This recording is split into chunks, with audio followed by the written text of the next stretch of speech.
I can't get the smile off my face. Arsenal 6, Sevilla 0. We're going to get straight into this.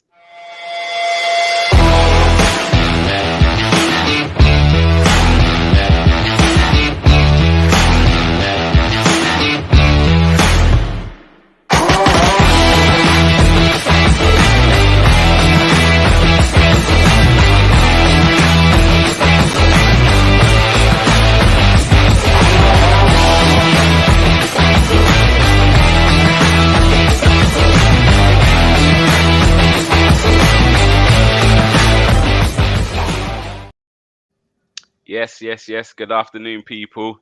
It's Sunday afternoon. The smile has been on my face for almost 24 hours now. Oh my goodness, Arsenal. Canners. I got Canners with me. I got Silver Fox with me. Hope everyone's well. Well, it's a beautiful day. Canners, how you feeling? The top of the morning to you. Listen, something's starting to happen, I believe. I think now he's made his first signing up top, isn't it? Really, and it's starting to kind of see now the kind of style of what Arteta wants to play. But yeah, man, I'm good, man. I'm good. I'm ready to get into this one.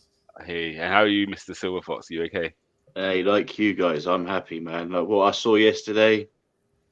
I know it's only pre-season, as people say, but you got to be encouraged by what we saw, especially with that, and then Chelsea before that. You just got to be encouraged, and you know it's going to be our starting 11. So, yeah, I'm happy. I'm encouraged. Yeah, let's get into this.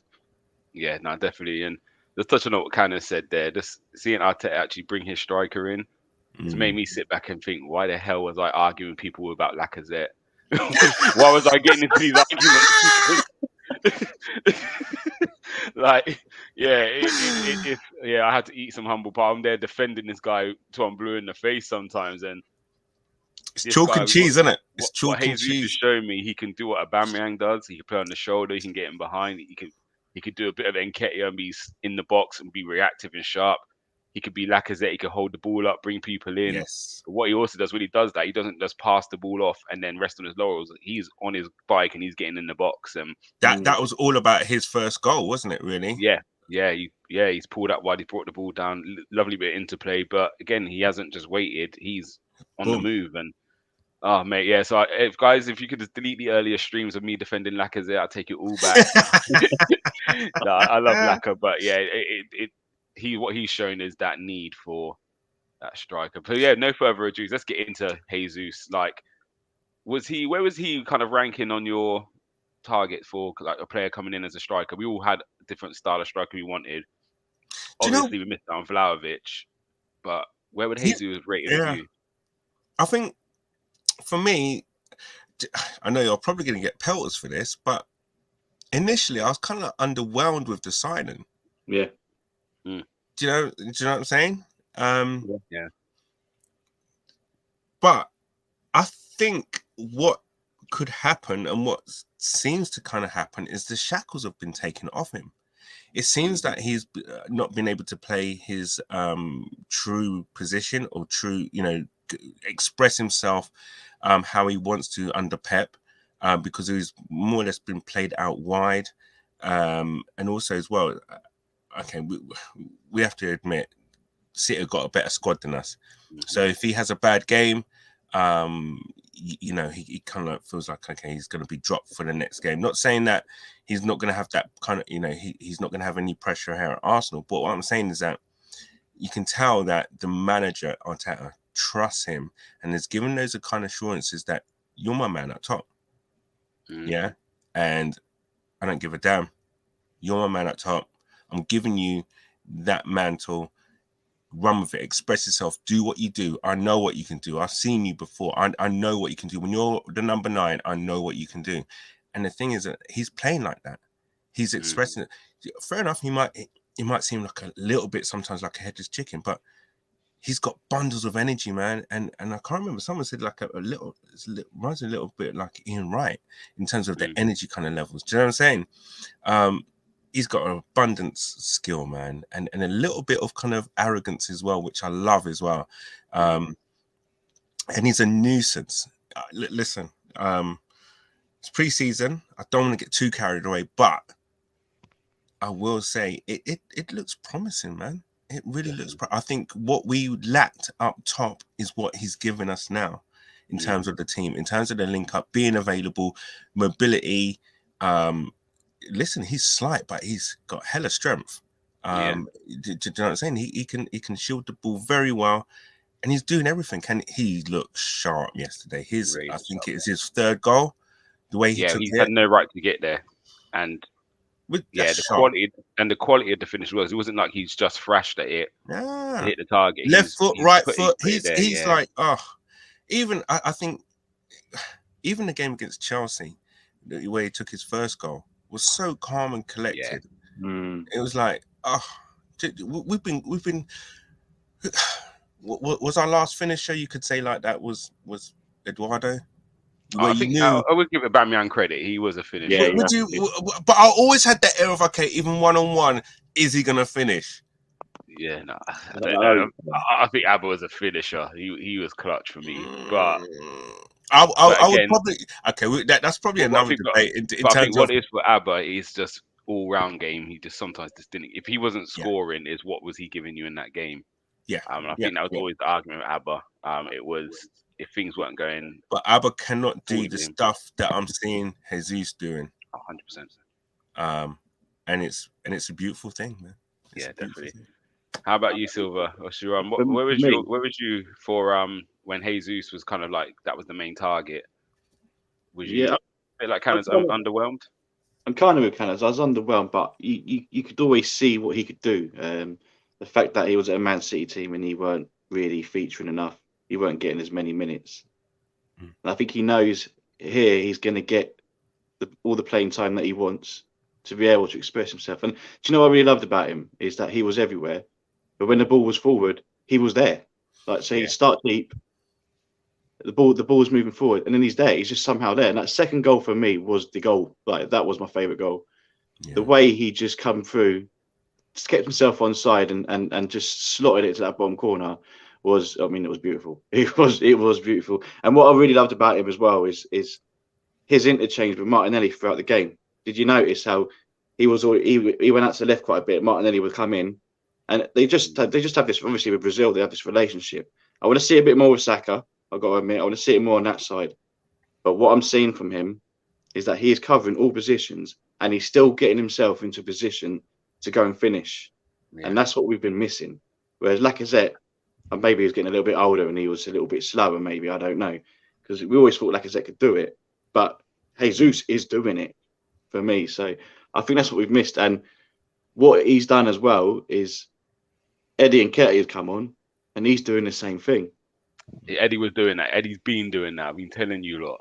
Listen. I don't even get to, because I even said, I remember when we lost against Everton, I said to you lot that I actually thought Nketiah looked sharp. It was like, Nketiah missed that chance and blah, blah, blah, blah, blah. Yeah. I was like, I saw something in there. Do you know what I mean? But we can get on to Eddie a bit later, because again, he has been one who has come under a lot of scrutiny from Arsenal fans in previous years. And I think he's not saying he's proven everyone wrong. He's still got a lot to do, but he's not as bad as people made out. And I remember saying it from the start of last year. You've got what people would say Aubameyang's a world-class striker. Lacazette's a £50 million striker who's played at the highest level, and they were struggling in our system. So how can you expect a 19, 20 year old? They're hustlers. That's what you want. You want your striker. You want your strikers to close down on the goalkeeper when he's got the ball. Yeah. And actually, that helps the Saka's second goal as well. Yeah, they hustle. They were relentless. They are, and you know, watching it in the stands, what you saw a lot of.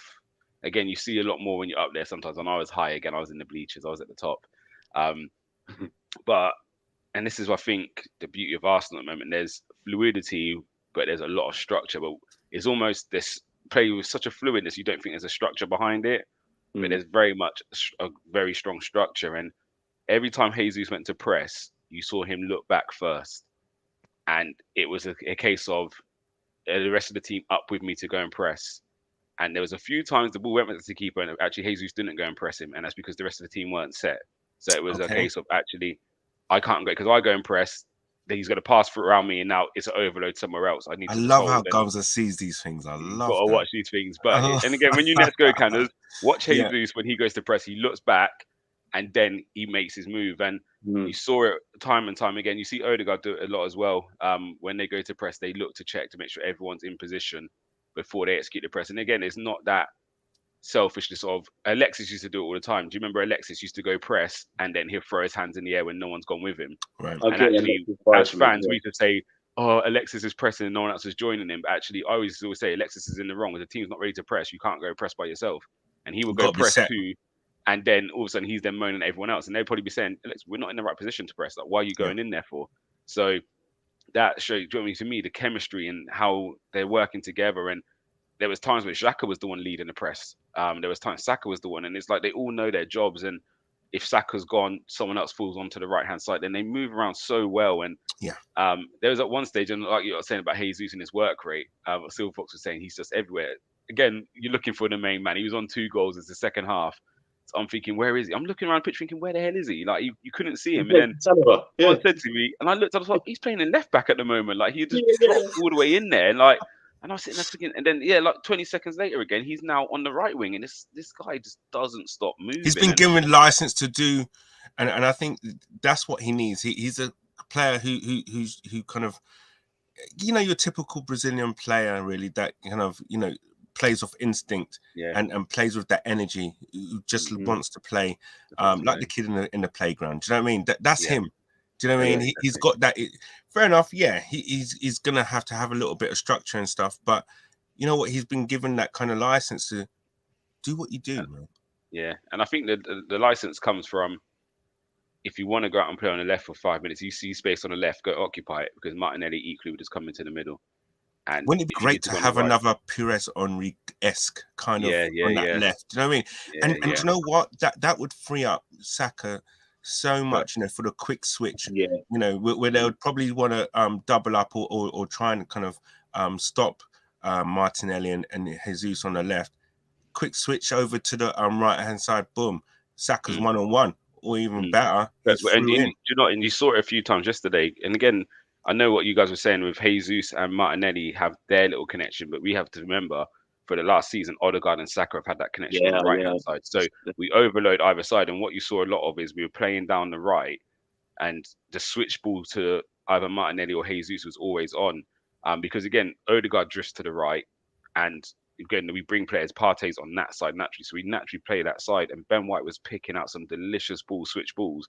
And Zinchenko done at the other side. So what you have been seeing is if we're playing down one side, the other winger is wide. And I think with Zinchenko, who sits in the midfield position, it's almost like we overload the middle and right-hand side so much, you forget Martinelli's hanging out there on the left. And that switch ball is good. Yeah, that's a great point there, Gumsa, because you mentioned how Odegaard and Saka would drift off to the right. You got Jesus and Martinelli drift to the left. And then there was a moment where I think Saka should have scored when Partey through.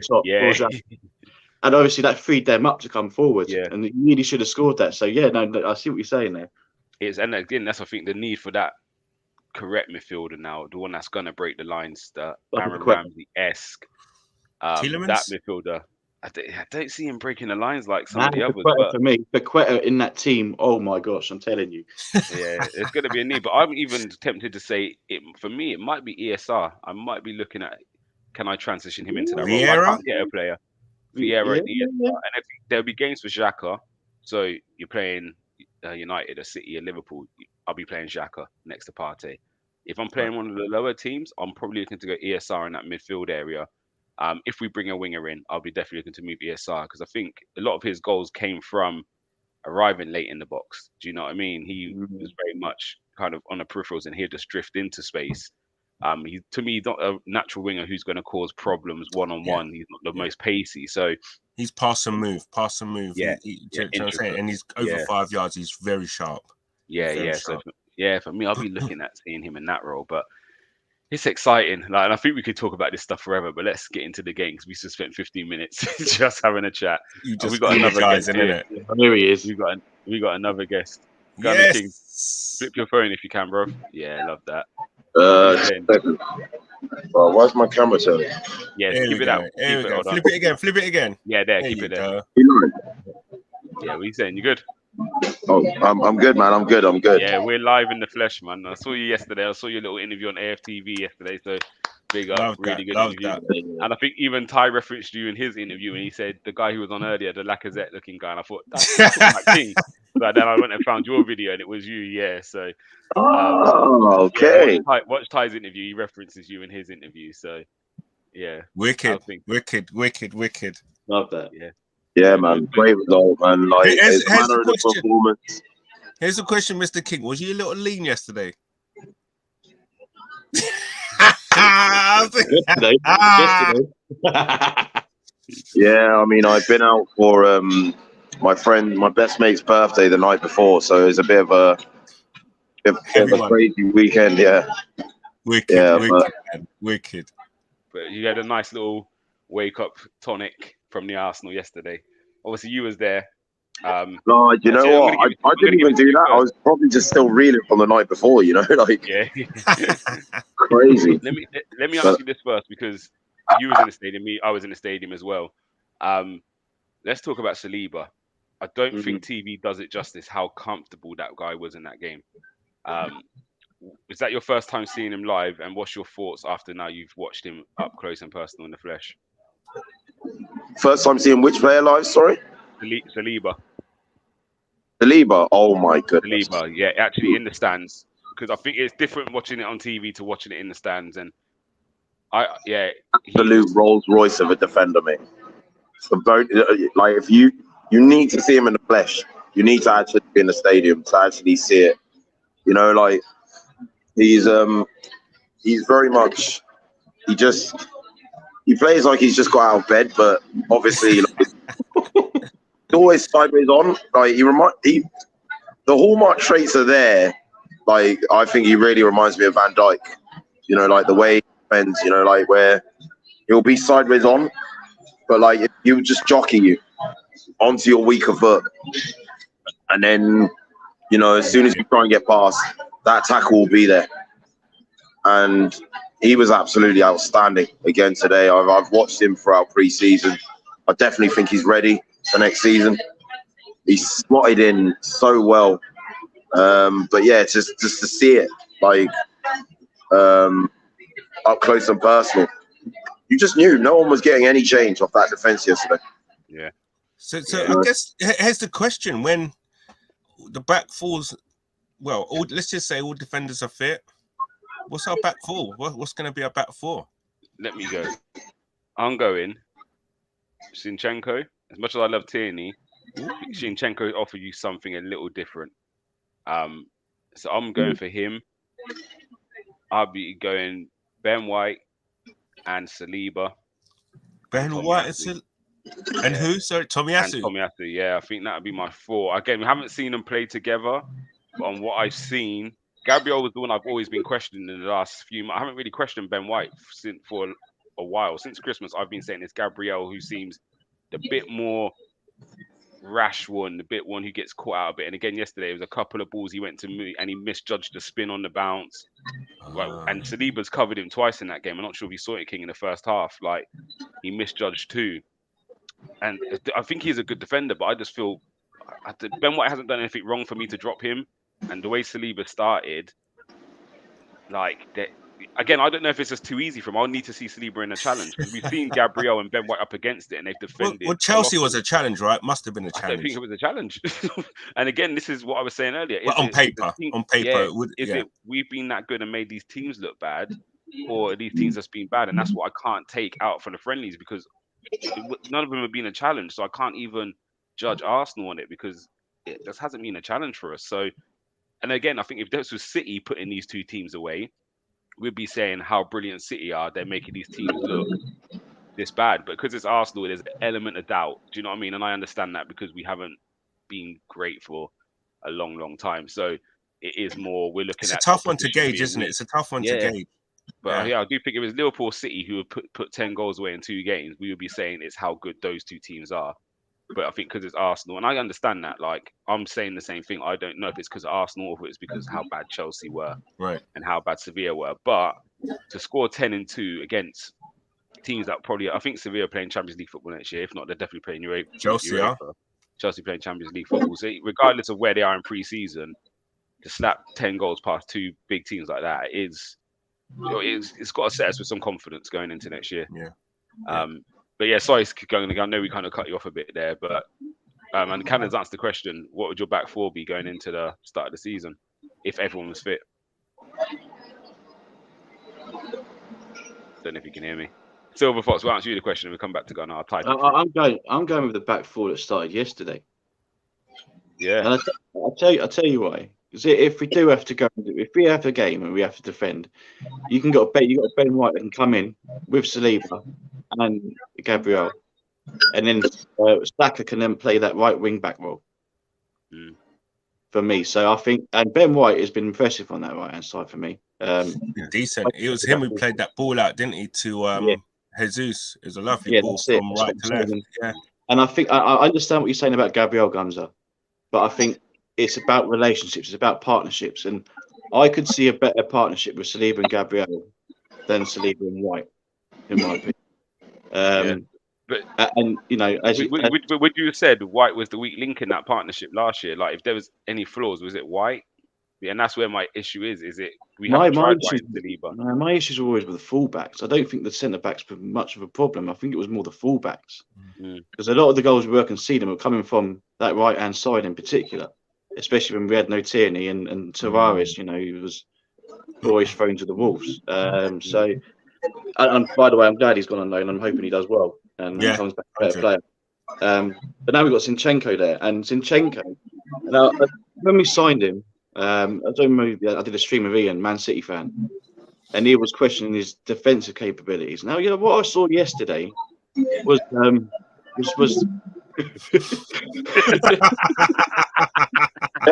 my screen immediately. Wow.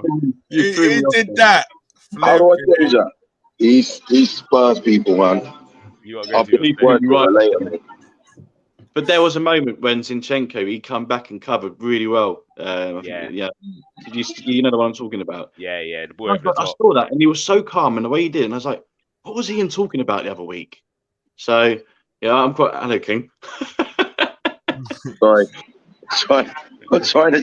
I'm going to remove you. Get yourself sorted. Hold on. Let me remove you for a second. If you want me to shut up, just tell me. But no, I would be happy, comfortable with that back four. Because we know Tommy and Tierney, they're going to miss loads of games. And the more these four play together, I think the better they're going to get. And they were good, as it was anyway. So, and like Saliba, I mean, he was just so calm, and he'd have a player right in front of him, and he can just skip past him and get rid of the ball. He's just, he's like a new signing. Whether he did pay him back, he is a new signing. To be fair, what about you? I think.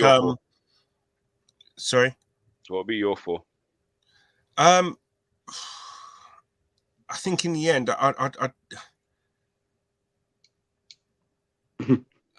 it's a tough one, and that's a good thing, right? It's a beautiful headache, isn't it? Yeah, it's. I need to see more Zinchenko, I think, in our team at left back. I guess at this point in time, right now, if all were fit, I would probably go with Tierney.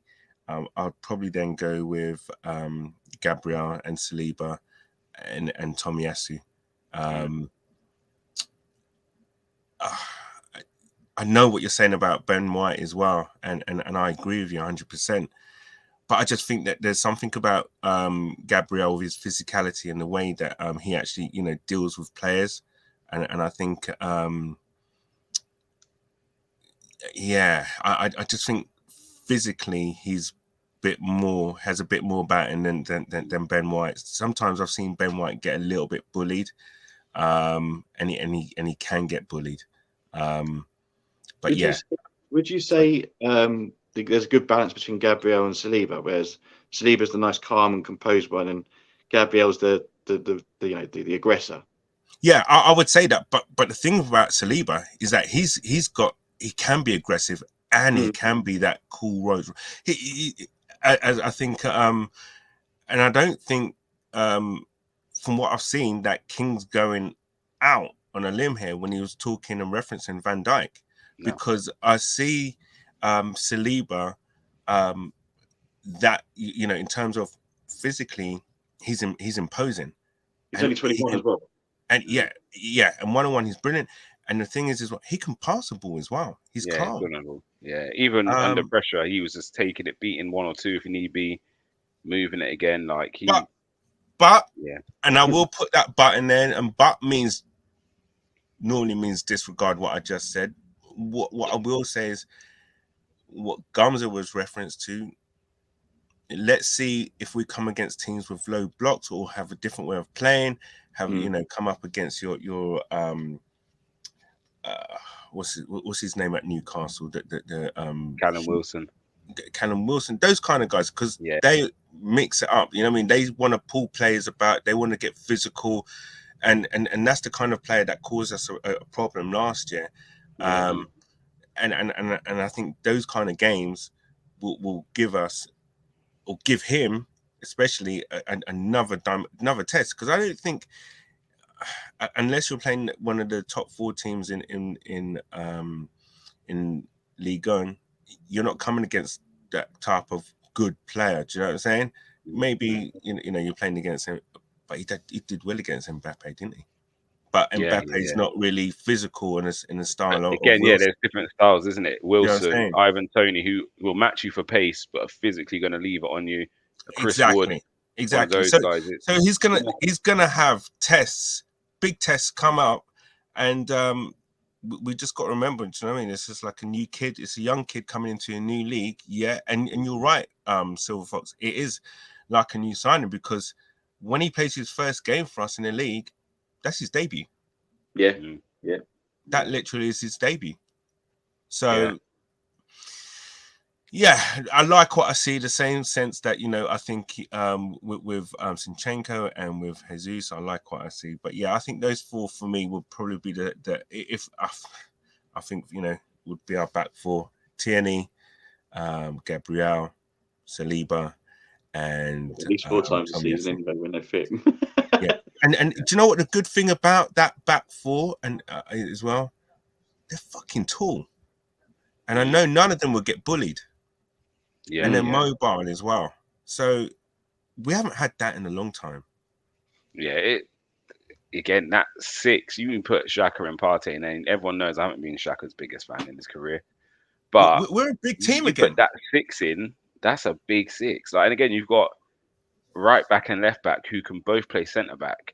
Because again, we've seen Tierney play in the back 3 as the left-sided centre back. Tomiyasu can play across the back line. So you've almost got 4 centre backs playing at one time, with then a giant in Partey, and then Xhaka also physically is very good. Do you know what I mean? So it kind of allows us then to have that more nimble front line. That's why I feel coming up against Palace, I feel a bit more comfortable. Do you know what I'm saying? And that's why I think, I can't remember the guy's name who scored against us at Palace. Mateta. That's it. I think Saliba and Gabriel will do better against him than White and Gabriel. Because again, he's like your Ivan Toney type of player, right? Who's going to put it on you. And can run channels at the same time. Yeah. Thank you.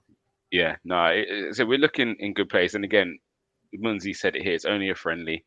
But we have to take the positives from it. And again, I do understand. They're saying that because they lost. Yeah, but if we got beat 4-0, 6-0, who's going to be saying this? You know what I'm saying? Yeah, they'd have been all over us. They would have. You got kind of, didn't they? That's what it is. Yeah, you got to balance out. You can just imagine them saying, "Well, you're getting relegated," blah blah blah blah blah. You couldn't. They wouldn't be saying it's only a friendly. If we ship 10 goals in 2 games, they wouldn't be saying that. Definitely.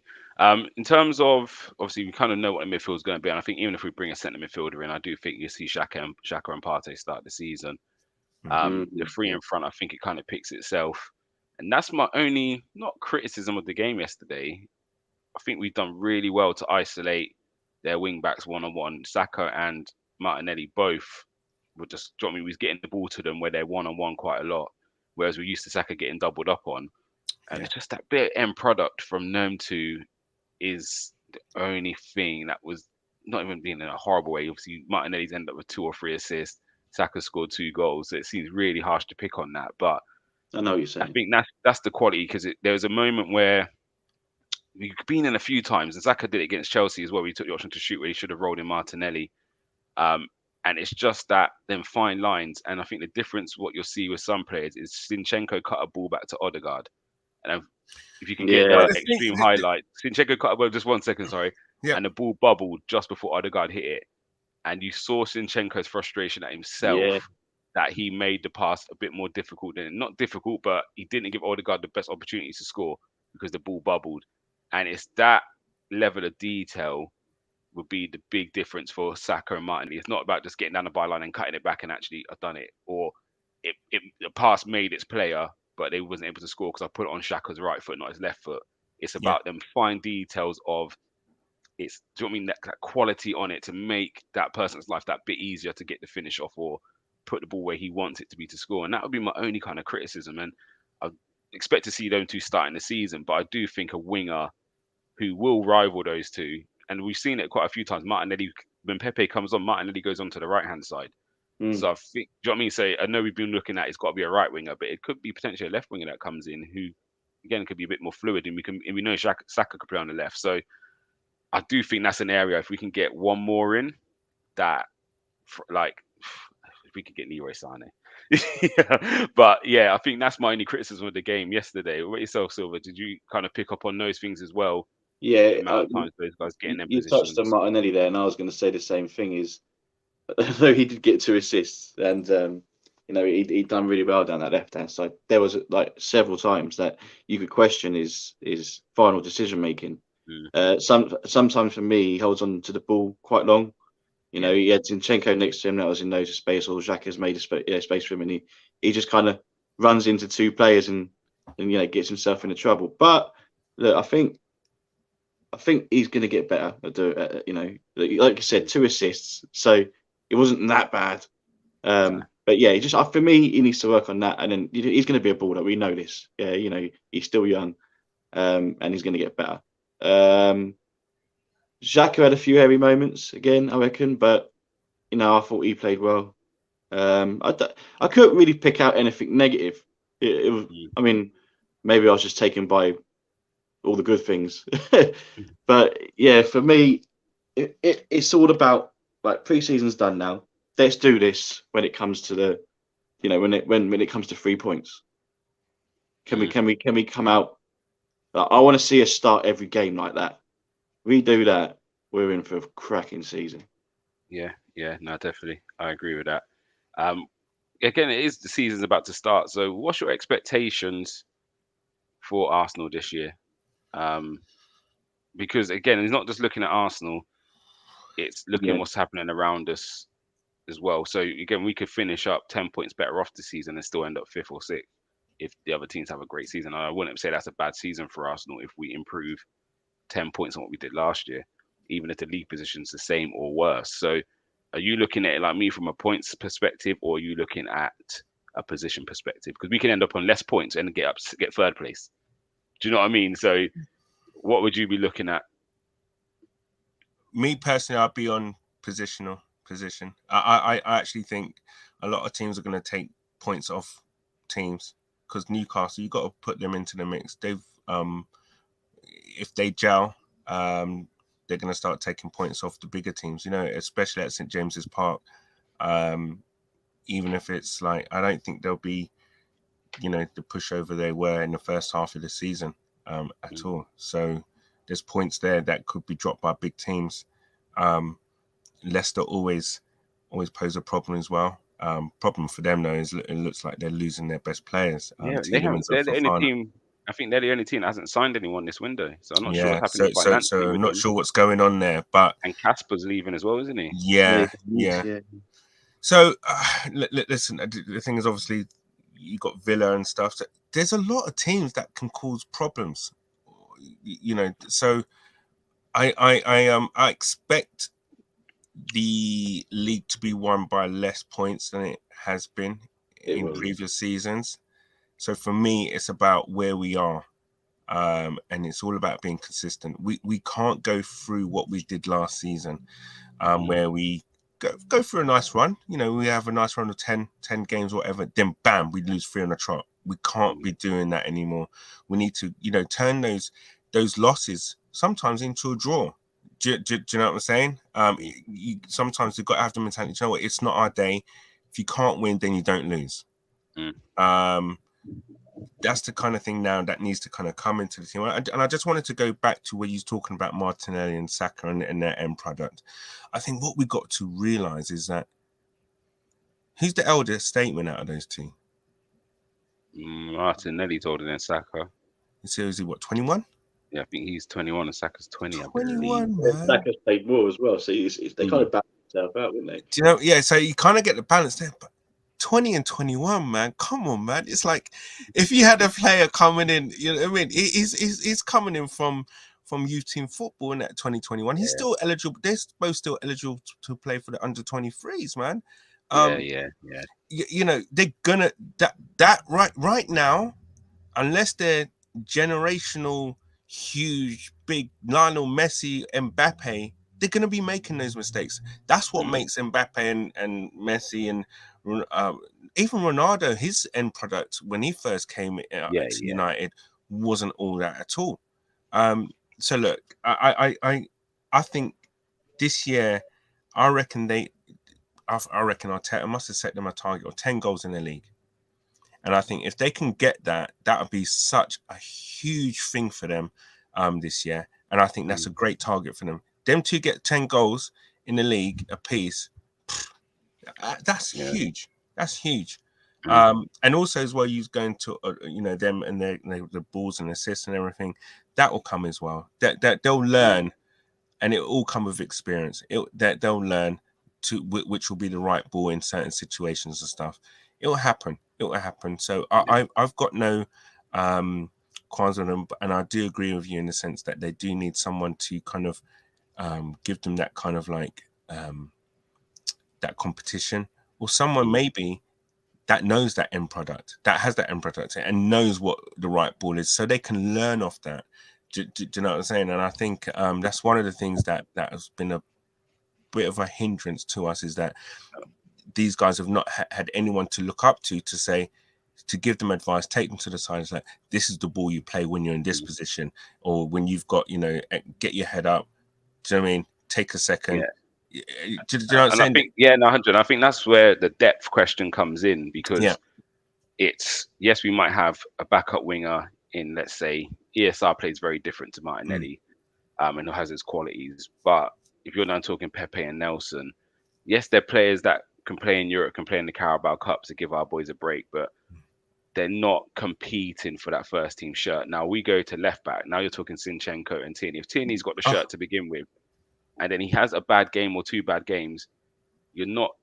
When Zinchenko comes in, he's better than Tierney, if that makes sense. Or Zinchenko's got the shirt to begin with because Tierney's injured.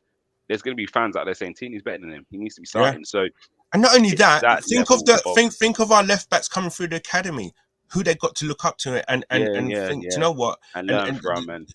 Exactly. Do you know what I'm saying?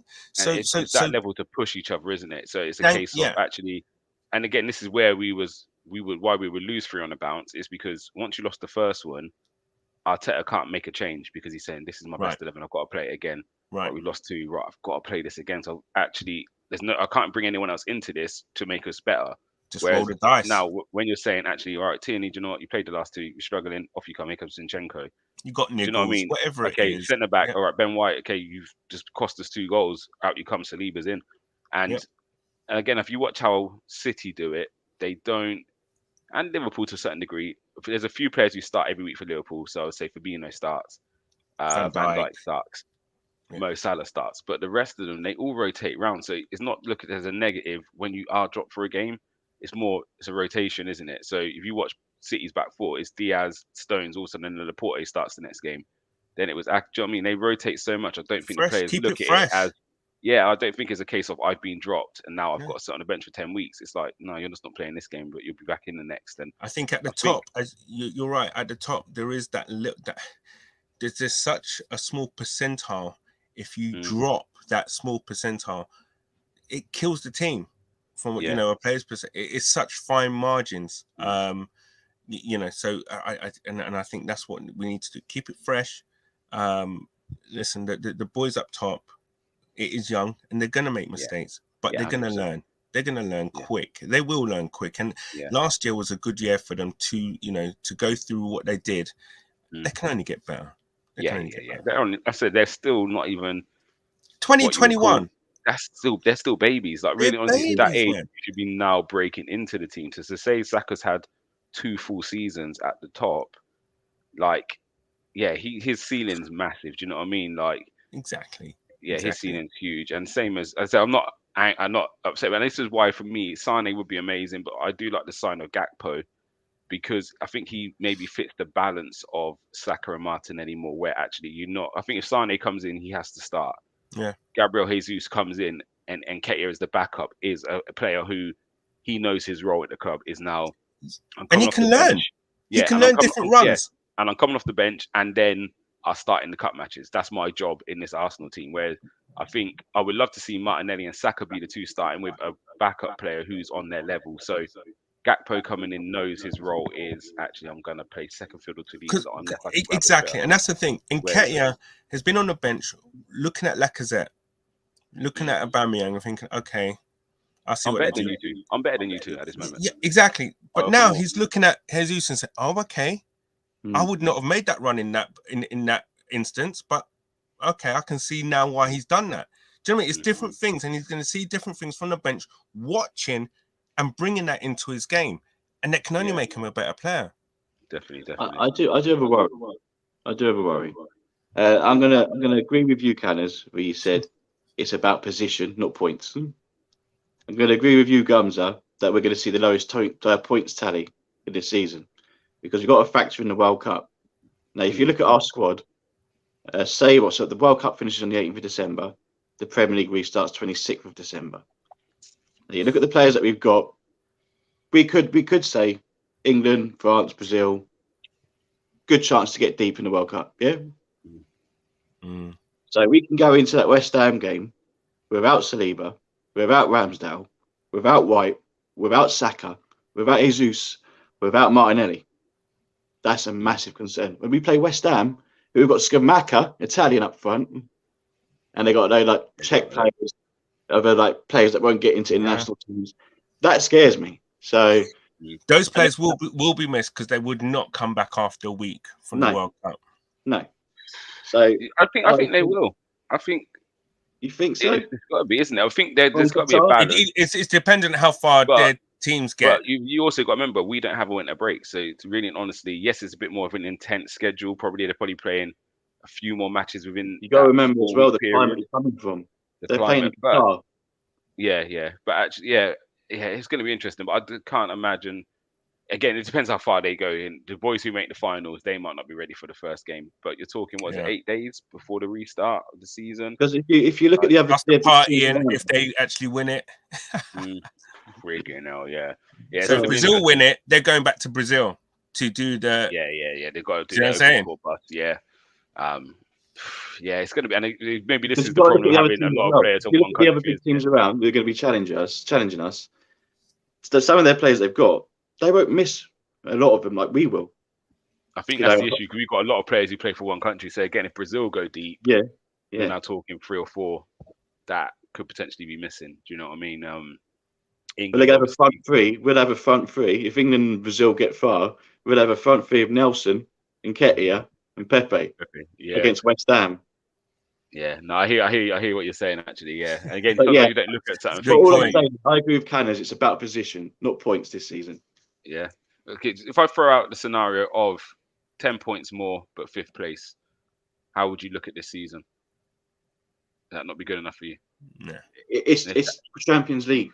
So win Europa, we'll finish in the top 4. Yeah. If we win Europa and we finish 6th, I'm happy. Fair enough.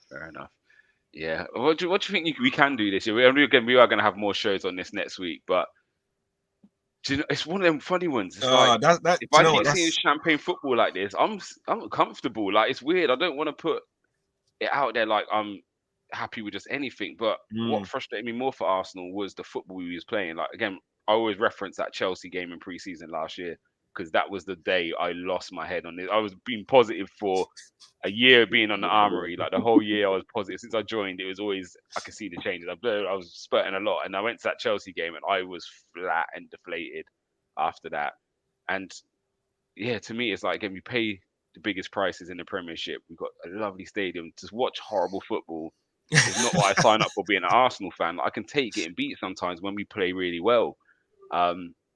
So it's just something about this team I like, and I think if we can get 10, 15 points on last year but don't make top 4, I'd say actually that's not our fault. Like, you've done what you had to do, Arteta. You've improved us by 10, 12 points, but it's just Chelsea and Tottenham improved by 15 points, and you can't legislate for that sometimes. You could beat all the teams you're meant to beat. We might just get beat by the top few, and do you know what I mean? It's that's why I'm kind of resolving judgment. Like, I'm not gonna say top 4 is everything for me right now because we can't. Okay, let me put it to you right this way, right? That 10-point swing, right, is Southampton, Palace, and who was the other one?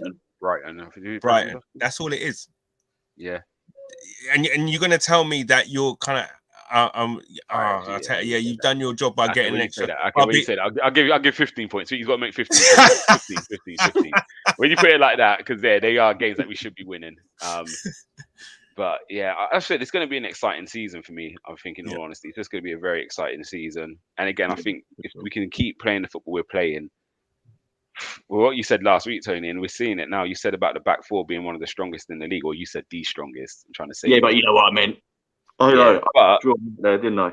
Yeah, the 8. But again, you watch the last 2 games, and again, this is what I'm saying. It's pre-season, but were Chelsea and Sevilla that bad, or were we just that good? And they still had the quality on the pitch for me. Yeah, and I think it speaks to, again, we've kind of spoken about Arteta's system, how he wants to play, and not having the players to do it. Again, when you're playing in pre-season, Sevilla's manager's probably going to say, just play out from the back. I don't care about the scoreline. Get used to your patterns of play and how to get out from these positions. So we was able to press full on. But it makes such a difference having Saliba and Gabriel who can recover, because now they can start nice and high at the pitch. You remember Arsenal before, we used to drop to the edge of our box. Yeah. And Lacazette is defending in our own half, and it was like that was our position to press. Them guys are at the halfway line. They're at the halfway line, a standard line. And it's like, you can put it behind us, but it's not a problem. We've got no place to recover. Ramsdale's very confident off his line, and he will come and he'll play ball. So all of a sudden, you're now just compressing everyone into their own half. And it's these slight changes which make a difference. Again, having that front 3 who are pacey, we can now press non-stop at the front because we're not carrying a passenger. Do you know what I mean? If you've got someone like Lacazette who can't get around the same, it means I can't go and press in this area because Lacazette's going to struggle. So I can't actually go. I've got to stay and hold this position. So, yeah, I think now we are getting the players in we want. You can see the difference it's making structurally and tactically to our system. And I'm looking forward to it. Just going to throw it out there. I mean, touching word. I think the come down, if Jesus gets injured, will be huge, and that's one of the things I'm a little bit nervous about. And I'm just thinking maybe they actually might buy another striker in January, because I just think what we look a totally different team with Jesus in that team. I was thinking yesterday, just you, Canners, do you think this is why we didn't sign a striker in January? So do you think it was Vlahovic? And if not, we know we're going for Jesus in the summer. Because again, we might have gone to City and they said, listen, we've got this run in. We can't let him leave now. So summertime. So do you think that's why we didn't pull the trigger for a striker in January? I think it points to that way, doesn't it? Yeah. I think, he might have had discussions with Jesus and said, you know what? And why they waited in the end, because there was a lot of talk, wasn't there, about certain players coming. And Jesus was the first one we was linked to in the summer, so it almost seems like a bit like Tielemans. We had certain things in place for that ready, and so they just thought, you know what? Okay, fine, we'll wait. Do you know what? We do what we have, but But it seems like, as I said, with the whole Tielemans thing, like I think, with the Tielemans things, is that there's an agreement in place. All we have to do is just really negotiate with the club in terms of the fee. But it seems like Jesus was just like, no, I'll join. I'll come in. I don't think things will change with City in terms of standing. They're going to get Haaland. So I'm going to be further down the pecking order. And in that case, they're playing. When they haven't got any strikers, they're still not playing me. So they've got no confidence in me. So obviously, in that sense, that Arteta's obviously had the conversation with him and persuaded him with the project that he has. So I think the same thing is happening with Tielemans. That's why you don't hear about other clubs going in for Tielemans. Yeah. I think everyone knows it's a done deal, really. Done. Like it was once Arsenal. And as Eddie said about Rafinha, they were in for him. They spoke to Deco.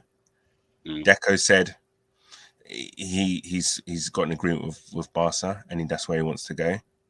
And Eddie said, okay, cool. Okay, if anything changes, let us know. Yeah. Boom, done. Yeah. Done. And I definitely feel it is more chess than checkers. We see things from such a base level. Yeah. We obviously respond to what we hear in the press and the papers. That's what we get our information from, isn't it? So the thing about the Rafinha one was that I was told that he had spoken, and I guess now that's right, that he had spoken to Deco. Yeah. That was all I got, and I thought I'll put 2 and 2 together and came up with 5. Do you know? Yeah, I know. Well, I thought that means it's done. Yeah. Do you know what I mean? It's all going ahead. But that's obviously. So we're going to carry on with this in a second, Canners. We're just going to say bye to Silver Fox. Yes, Mr. Fox. I hope you have a good holiday, brother. Yeah, I've got a dash off. Yeah, it's been good, man. It's been good. Yeah, let's just say, I'm going to leave by saying, but we can see the process. I think we can see it. It's green shoots, isn't it? Green shoots of recovery, as they say. And I'm buzzing for the season. Hopefully, it doesn't come crashing down at us on Friday night. But where I am at the moment, I'm happy, I'm confident, and let's just enjoy this next season. Boys, it's been a pleasure. Yeah, as always, mate. Have a good holiday. Mr. Fox, take care, bro. Yeah, so we'll stay on for a few more minutes, Canners. Because again, it is these conversations I like. Here's a question. Can you remember how you was feeling this time last year? Yeah. As I said, I just come off the Chelsea match. I remember it clearly. Yeah. And I think going into the start of the season, we had loads of injuries. Obviously, Ramsdale and Tomiyasu hadn't been signed yet. So it was Bellerin, Cedric at centre-back, and I wasn't happy. I can't remember who. I think Mari was in, and Ben White. I don't think Gabriel wasn't fit. We still had Granit Xhaka, because again, that started that year, it was looking like Granit Xhaka's leaving and Locatelli's coming in. Yeah. So I was buzzing for that, and then that hadn't happened. We just got slapped by Chelsea after being beat by Tottenham, drawing or losing to Rangers and Hibs, and we hadn't won a game all pre-season. And then if you remember, on the eve of the game, Lacazette and Aubameyang, we was told they're not in the squad. So I was like, well, they've had a fallout with the manager. They're leaving. Yeah. So it was all disarray. There was no confidence going into that Brentford game whatsoever. No. However, was it the Euros last year as well? Yes. So you then had Saka wasn't there because he just had that Euro. He just missed the penalty. So he wasn't in the squad. Or he was just coming back. Do you know what I mean? He hadn't had a proper preseason. We started off with Balogun. Yeah, Balogun, Eddie. Nelson was Nelson. I think he came on. I think he came on. Might have Pepe and. Yeah, so it's a complete turnaround. Again, fans have been calling it for years about getting your business done early. Yeah, you see the difference it's made. Yes, Zinchenko's only had kind of a week and a half with us, but he seems to have slotted in like a glove, man. Yeah. But everything else is kind of along the right line, isn't it? We're in a completely different position. That's exactly what I was going to say. Completely different shape to where we are. I think we've had a good pre-season in terms of the team gelling together, the team, in terms of fitness as well. Fair enough, I think they're wrapping Tierney and Tomiyasu up in cotton wool and to make sure that they can afford to there's no rush. Yeah, there's no rush. Make sure you're 110%. You feel completely right. There's no niggles whatsoever. Then you come back. Yeah, And I because think we've that's the seen right it in the thing past. to do. Didn't we? With Tierney, we rush him back. Partey, we rush him back sometimes. And it has long-term effects on these guys. So actually, and Tomiyasu's been, since his first injury, that's it. You see him for a couple of games and he's gone again. So Gone.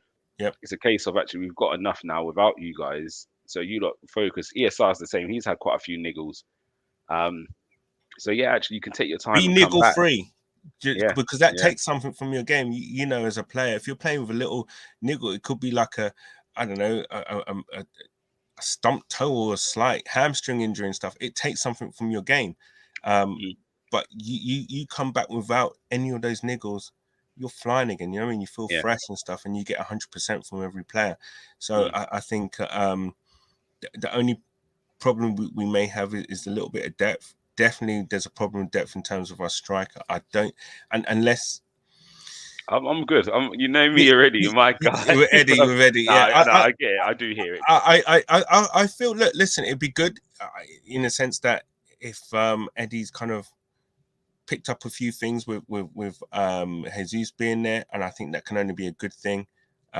So yeah, listen, I think we're in such a better shape than we was this time last year, and I'm actually looking forward to the game at Palace. If you'd asked me this time last year, man, about playing Palace away on the first day, I'll be looking at you and just thinking I have no idea what the score's going to be, what Arsenal's going to turn up, blah blah blah blah blah. Listen, man, it's looking good. I only have one regret from pre-season, to be fair, and that's we didn't play. Sounds weird because we played Chelsea, who won the Champions League the year before. We didn't play one of them big teams. So I watched a bit of United highlights yesterday. They played pretty well against Atletico Madrid, and were to me the better team. Just couldn't score in an Atletico. Good goal from Felix, but they do what Atletico do: defend and try and nick you 1-0. And obviously Tottenham lost to Roma. So all I hear from them is, you only played Sevilla. So it's like, I wish we had played a bit of a better team. Not saying Sevilla are a bad team. Well, we played Chelsea. I know it's so weird to feel like this, but it's like, actually, I would love to have seen what we could have done against Madrid, what we could have done against one of them real big. Because again, I do think we would give them guys a good game. I think our problem is the low block. I think that's the thing we struggle with most. Like, we went toe to toe with City. The only team that will play that in terms of, you know, the team that you mentioned there would be Atletico. All the other teams would go for you. Get expensive. So yeah, it would be nice to play a bit of a bigger team to say, actually, this team is for real. Like, because again, everything coming from the Chelsea match wasn't really how good Arsenal looked or how good we done. We done what we was meant to do, but it was very much Chelsea looked way off it. And that was the kind of feeling we got from that. And the same with what's happened with Sevilla. And again, you look at Tottenham playing Roma. Tottenham had a couple of chances. Roma had a couple. It was a very equal game. But what you hear is Roma are a good team. They just won the Conference League. They got Mourinho in charge. So people are almost saying Roma are a better team then. And they just signed Dybala and got Saniolo. So they've got some good players. But it sounds like Roma are a better team than Sevilla, if that makes sense. So it's almost, you can only beat what's in front of you. But I would love to actually pitch us against, just to see how we would have fared against one of the giants in Europe. Do you know what I mean? I know what you're saying, but you got to take it in this. Could you imagine what the local papers in Sevilla are saying about getting beat 6-0? Yeah, you know I think I mean? it's the same as what happened with Chelsea last week, because from that, again, it's question. There's a lot of questions are being asked to Chelsea right now, aren't they? Like, of course, and rightly so. Yeah. Rightly so. If we had lost 4-0 against Chelsea, could you imagine what we would be saying? Yeah, 100%. You got to flip it around that way. You really have to, because if you know if we lost 6-0 in any game with the caliber of players that we have playing, or lose 4-0 in any game with the caliber of players that we have playing, there'll be questions, man. Yeah, no, definitely. And I think, again, that's maybe the luxury that's been afforded to some of them teams, because they have been more consistent or won things in the past. So they've got a little bit more credit in the bank than we've got at the moment. We've got DJ Damos here. He's saying you can't underplay Chelsea. So just spelled out underplayed, but yeah, I think I kind of know what you mean. You can't say that Chelsea. Come on, man, their players aren't mugs, man. They had all their players playing. The only player probably it was Koulibaly. He didn't start. Did he? Came off the bench. Yeah. But yeah, apart from that, they were pretty much at what they've got for the Havertz start up of top. the season. They had Mount. They had Kante. They had Sterling. They had all their players playing. Yeah. Brenny's here. How you keeping, Brenny? Yes, Hope you're well. Brenny. He Yes, said he loved what he saw yesterday. We showed that same energy on Friday. We should get 3 points. Yeah, I agree. And the thing is as well, Chelsea had Conor Gallagher playing, and Palace don't have him, and that was a big part of that. That was a big part in their victory against us. Him. Yeah. Dave must have said, and again, this is where you are correct, and I think this is me looking at it just because I listen to what people say, and then it's just like, do you know what I mean? Taking on what other people are saying, but he's saying, if anything, when he heard we were playing Chelsea pre-season a few months ago, I'll be honest and thought that's a tough game to have during pre-season, which is right. Do you know what I mean? It's a Prem, local derby. You can't lose, can you, against your local, your rivals? They're rivals. And I think, again, I looked back at the United, Liverpool, and the Arsenal, Chelsea. United faced Liverpool, I think, 2 weeks before we faced Chelsea. So that was very much the start of pre-season.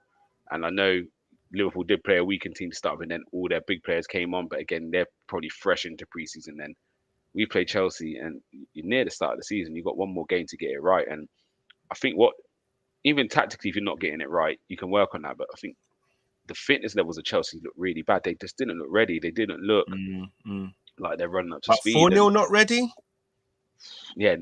Again, is this now what we're seeing of Arteta's system? Because we've seen it in stages, the fluidness. I can't remember what game it was last year where we was transitioning. Was it Chelsea or Tottenham where we was playing with a 4, but we would transition to a 5 so seamlessly? And again, we came on the review show and we was arguing because some people were saying we played the back 4 and some people say we played the back 3, and it was actually we played both systems. It was the ball was here, it was a 5. If the ball was there, it was a 4. And it was just that. And again, if you watched it yesterday in Canada, I know you'll be going soon. At stages we played with like 3 at the back, with 3 in front. It was really strange if you watch how the setup was, because Zinchenko would just, and again, it was the most random time. Zinchenko just walked inside and he just sat in front of Gabriel. And then Xhaka ended up going left. It was really like they were just honestly, it was so fluid. And again, we can't. That's one thing I will be looking for is when is it we start doing these transitions? Like if the ball ends up here, is that when we start? But yeah, Zinchenko was just wandering all around the place. Like the transfer makes sense. Zinchenko knows that fluidity. He knows that tactic. He knows what Arteta wants.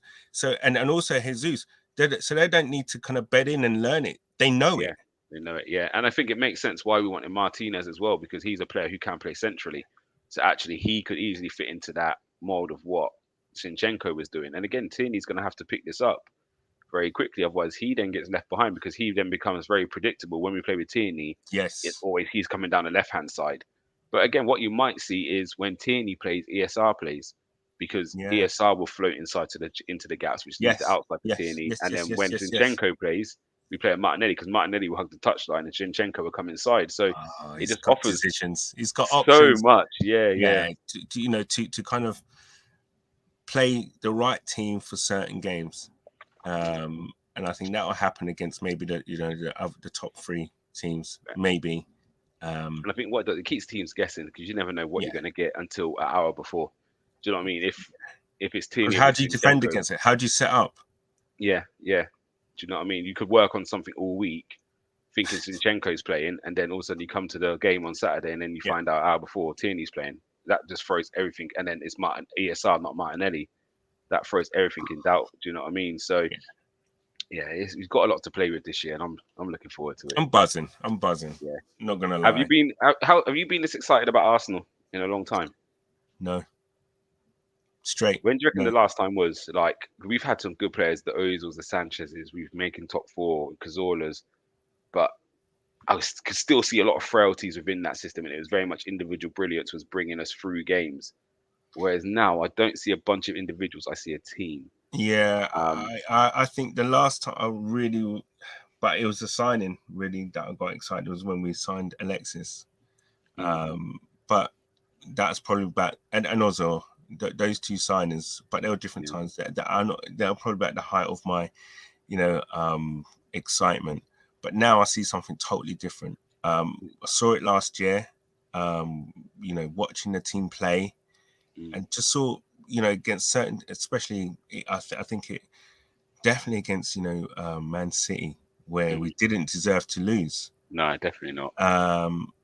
That and even I know we lost against Liverpool and stuff, but we pushed them all the way. I'm looking for us now to close that gap even further. And I think if we can kind of sort out the those kind of games where we might lose, against your Southamptons, Brightons, and Palaces and stuff, we need to start converting those ones into wins, or at the very least draws. I think that we see another kind of a notch up in terms of the development of this squad. And Arteta too. Just quickly as well, because again, I loved Eddie's interview the other day, and you've just brought up two players who I feel if we gave them what they needed, we would be more successful. So Alexis and Ozil, obviously they were the superstars, and we failed to build upon that. We kind of said, well, this is the team. We put these two superstars in, make it work. And them two playing together was amazing. But it's like, could you imagine Ozil playing in Odegaard's position and Alexis playing in Martinelli's position? Oh, it'd be crazy. And I think this is the key to Edu. Edu's words the other day, where he's actively trying to get Arsenal where they need to be. He wasn't happy when he came in and saw the state of Arsenal.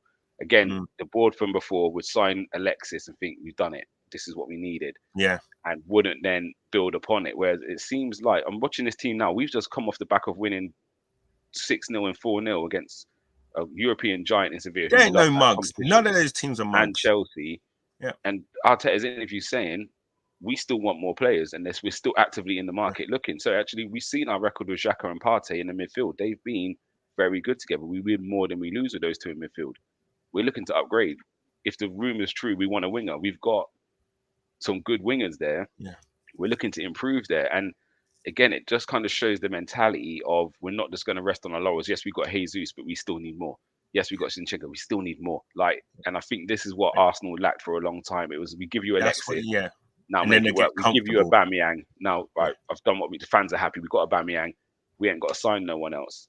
Whereas now it's, I think Edu is, I think we're going to come away from the end of Edu and be like, you know what, this guy, he really did love Arsenal. And again, not saying he's going to get to the level of David Dean, but I feel he's on his way to kind of being remembered like that from Arsenal, where, you look back at Dean and said, nah, he put himself on the line to make sure Arsenal got what they needed.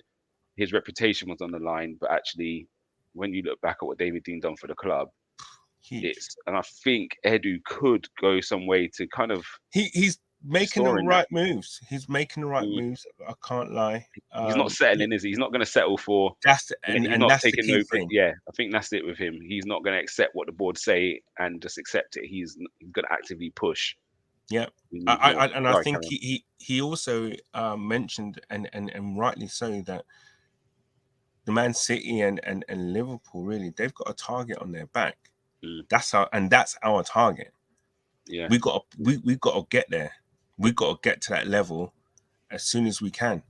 And every year we just need to keep improving, adding, as you say, on players. Don't settle, man. And if it doesn't work either, because you got to think Edu's the guy who's had to go to the Cronkies and say, we want to give Aubameyang $350 a week. He's the same guy who's got to walk in there and say, we've got to release him from his contract. And they'll be saying, Armoury. we just giving you $350,000 a week for this guy. You've got to make it work. And he's saying, it's not going to work with him. We need to cancel this contract. They're saying, what, you're not going to get no money in for this guy? Like, that's an awkward conversation, man. That's 60 mil on him 5 years ago. We've just given him this big bumper contract. And you want to tell me we're going to let him walk out the door for free? And that's the conversation. That's enormous backing. And do you know what? Whoever's come in with the conversation and said what needed to be said, and the Cronkies have come back and said, okay, fine. Do you know what I'm saying? Yeah. That's backing and a half. They've let 110 million worth of two players walk out the door for free in Lacazette and Aubameyang, 60 and 50 mil. They've walked out the door for free. And again, fair play to Edu for having a foresight, because in any other situation, you're saying, I'll give one of them a contract to keep them because we can't let 110 million walk out the door for free. Actually, He's when you stuck to hear his his laurels, interview, man. He's stuck to his guns. yeah, And to what he knows and I think he's obviously, that type of person that he lives and dies by his decisions. And I think, they've made more right decisions than wrong. I mean, yeah, there's a couple of bad ones, Willian, Pablo Mari, you know what I mean? But what I like about it, they haven't tried to almost prove us wrong by saying, "I just keep playing them because they might come good." It's correct. that wrong out the door. Yeah. Mari, that was wrong out on loan. Yeah, Like, and he's not bad, Mari, but actually he's not the level we need. So right, and then they exactly. getting them out, and rather than wait around, and because again, you look at Mustafi, the amount of years we had Oh, the same problems with that guy, and it's like, somebody please just see sense and get him out. Do you know what I mean? So yeah, I think yo, man. it's that Sheesh. speed they're moving at. I think is the most important. They're not Yeah. waiting and giving more and more opportunities. It's like, nah, it's not working. No, we're Move on. operating now like a big club should. Yeah. And we're operating like how Arsenal should. You don't cut it, okay? See you later. Yeah. And I think Yeah. that's going to happen now with Pepe. We're going to take a loss on him. But you know what? It's not worked. We've given you ample kind of chances. But you know what? For all, the best thing would be for you to move on. So I don't know. They say that they have more signings to make. I definitely think Tielemans is one of them. When it's more like when, not if, in my opinion. And I think, if they could pull off a cheeky top winger, that'll be for me big as well, because that then for me will just be yeah. The Gakpo one's interesting because again, I think similar to Tielemans, it's like, why hasn't nobody else gone for this guy? Nobody. The numbers he put up last season was unbelievable. Yeah. Really nice for a kid at that age to put out those kind of numbers. So again, it's not even just looking at the English teams. You might be saying, "Oh, Tottenham have got players in that position, United, blah blah blah." Actually, in Germany they love taking players from the Dutch league. So why is Dortmund or Leipzig not come and got him? Or do you know what I mean? One of those kind of teams. In France, again, you've got some good middle of the road teams. Lille, Monaco, like Lille thrive on those kind of young players to kind of bring them in now. They hit the ground running.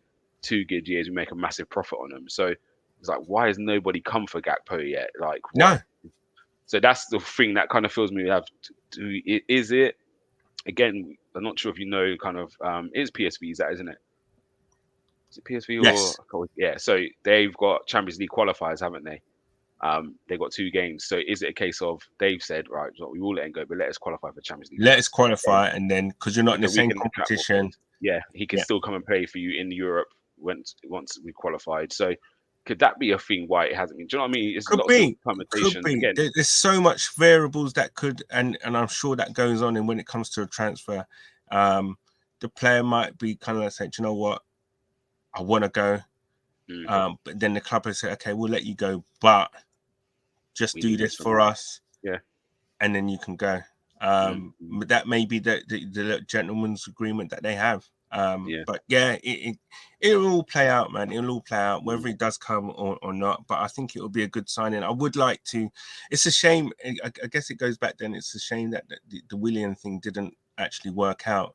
He didn't bring his Chelsea form to us, because that would have been a great, mentor for Martinelli. 100%. To learn from, but didn't work out. Move on, and I think if we can get someone in, the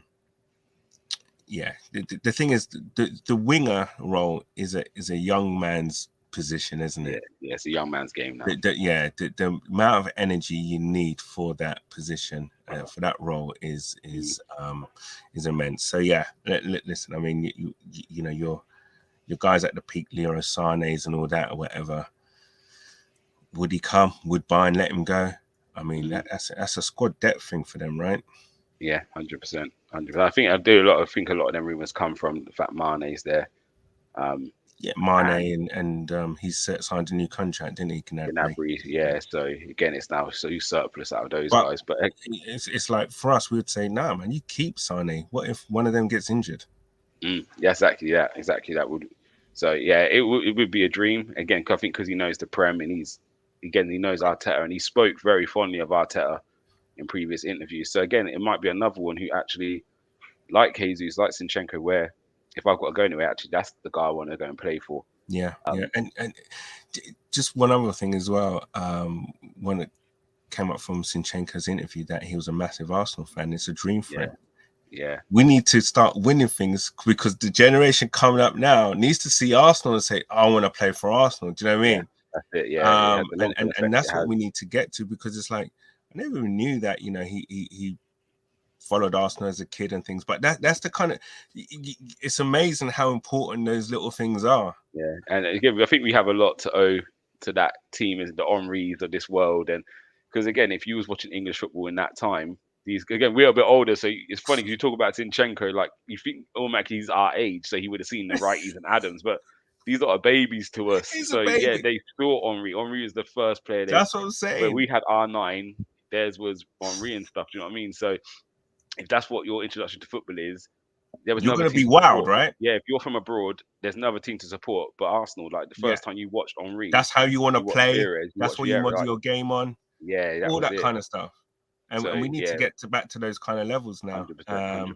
So yeah, we need that back. We need that kind of sense of aura back. That sense of this great club, etc., etc. Yeah. Start winning things, more things. Hopefully we're on the right lines at the moment. And I think everything seems to be in unison, doesn't it, at the moment, from the fans to the players on the pitch to the management team to the boardroom. Like everything seems to be very much aligned at the moment, which it hasn't been like this for a long time. Like no. Agreed. It's quite nice to see. It's refreshing, and I think the players will feel it as well. Definitely. So, but yeah, on that note, we've been here over an hour. Again, I know, bro. We could go on as well. So long since me and you have caught up in it, so it's why. Exactly. Yeah, big up Gunner and big up Silver Fox who jumped in earlier. Guys who are watching, thank you so much as always. Obviously, leave your comments in there. People give us your man of the matches. I know most people will say Jesus, but give me your top 3 in the comments afterwards, and we'll come back through and have a look. I just wanted to say one thing, right? And I was very kind of upset about this actually. Yeah. The game against Chelsea, Saka's goal. Offside. Did anyone see what Xhaka did before? Oh, yeah, that was different. Yeah. Where did he get that from? It's almost like I actually wanted that to go in for Xhaka. Do you know what I mean? Even though the goal counted, it would have been amazing if that had gone in. But that was so. I was like, who did that? Touch, flick over the head, right foot. It was everything and then volleyed. I was like, stop from that guy. Everything I don't expect from him, he's done it. Like weaker foot, Jesus, good touch, skill. But could we be seeing a new Xhaka? But this comes back to the feel-good factor, doesn't it? It's like they're playing with handbrakes off. Do you know what I mean? It's just different. That was if a Messi or Mbappe did that, everyone was like, dirty, blah blah blah.